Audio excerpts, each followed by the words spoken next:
Bilang bahagi po ng paggunita sa ika-6 na anibersaryo ng Bureau of Jail Management and Penology, nagtanim ang kanilang mga tauhan ng puno sa isang subdivision sa Congressional Avenue, Quezon City. Ang mainit na balita hatid ni Isay Reyes. Abalaman sa kanilang mga responsibilidad sa mga preso ng bayan, naglaan ng panahon ng mga taga-Bureau of Jail Management and Penology ngayong araw para sa kanilang panatang pag-aalaga sa inang kalikasan.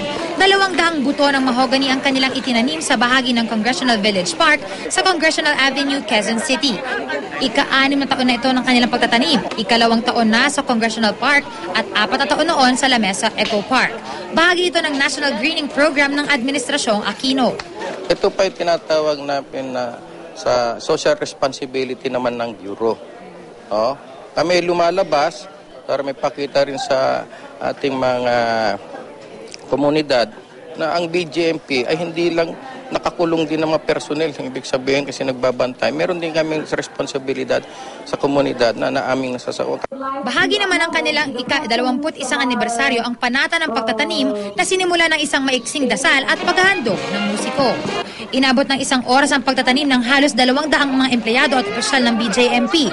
Tiniyak naman ng mga taga-BJMP na hindi magtatapos ang kanilang tungkulin sa pagtatanim lamang, kundi alagaan din nila ang kanilang mga itinanim na puno hanggang sa lumago ang mga ito. Isay Reyes, GMA News.